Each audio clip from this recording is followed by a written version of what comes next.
মুসা পয়গম্বর বলেছেন, আল্লাহ গো, স্মরণ পড়ে গেল রাস্তায় আসার সময় একজন ব্যক্তি বলেছিল সে ল্যাংড়া খোরা পথের কিছুই শোনে না, দেখেও না, চোখ ভালো না, শরীর ভালো না, নিয়ামত বলতে কোনোটাই শরীরে নাই, আছে খালি একটা আত্মা বেঁচে থাকার জন্য।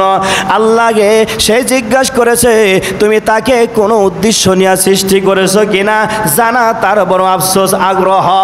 আল্লাহ বলেছিলেন মুসা রে, তুই আবার যাবি, তার নিকট দিয়ে যাওয়ার পরে জিজ্ঞাসা করবে, আর জিজ্ঞাসা করলে বলবি রে জাহান্নামের অনেকগুলো ছিদ্রি থাকবে, অনেকগুলো ফুটা থাকবে, একটা ছিদ্রি ওই ল্যাংড়াকে ছিদ্রের মধ্যে বসাই দিয়া জাহান্নামের ছিদ্রি বন্ধ করব, এই জন্যই ল্যাংড়াকে সৃষ্টি করেছে।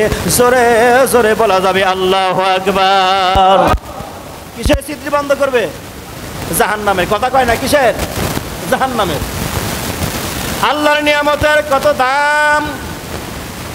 আল্লাহর পয়গম্বর মুসা চলে আসতেছেন, পথের মাঝখানে ওই প্রতিবন্ধীর সঙ্গে সাক্ষাৎ হয়ে গেল। অনেক বড় লম্বা হাদিস, আল্লাহ রসুল হাদিসটা বলেছেন, বুখারীর বর্ণনায় আসছে। সব দিকে ডানে বামে সেটে দিয়া মূল কথাটা বললাম, নিয়ামতের কত দাম। এবার ওই প্রতিবন্ধী বলছেন, হে আল্লাহর পয়গম্বর মুসা, আল্লাহর কাছে গিয়েছিলাম, আল্লাহ পাক কি বললেন? আমি যে তোমাকে বলছিলাম সেই কথার জবাবটা আল্লাহ কি দিয়েছে? আল্লাহর পয়গম্বর মুসা চোখের পানি ছেড়ে দিয়ে কান্দে আর বলে, আল্লাহর গোলাম রে, আল্লাহ পাক এমন কথা বলেছেন যা তোমার কাছে বললে তুমি বড় ভীত হয়ে যাবে, তুমি বড় ভয় পাইবা, তুমি বড় অসুস্থ হয়ে যাইবা।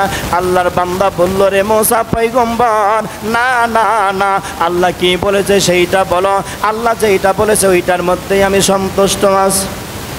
কিতাবের মধ্যে লেখে মুসা পয়গম্বর চোখের পানি ছেড়ে দিয়ে দিয়ে বললেন, আল্লাহর বান্দারে, আল্লাহকে জিজ্ঞাসা করলাম আর আমার আল্লাহ বলল জাহান্নামের অনেকগুলো ছিদ্র থাকবে, অনেকগুলো ছিদ্রির মধ্যে একটা ছিদ্রির মধ্যে তোরে ঢুকাইয়া ওই ছিদ্রি বন্ধ করে দিবে রে, জাহান্নামের গর্ত বন্ধ করার জন্য, জাহান্নামের ছিদ্রি বন্ধ করার জন্য আল্লাহ রাব্বুল আলামিন তোরে দুনিয়ার জমিনে পাঠাইছে, সৃষ্টি করেছে। এই কথা বললে সঙ্গে সঙ্গে প্রতিবন্ধী বলেছে, আলহামদুলিল্লাহি রাব্বিল আলামিন। সুবহানাল্লাহ বলে। এই শব্দটা খুশি হইয়া বলে নাকি রাগ হয়ে বলে? আলহামদুলিল্লাহ শব্দটা খুশি হয়ে বলে নাকি রাগ হয়ে বলে?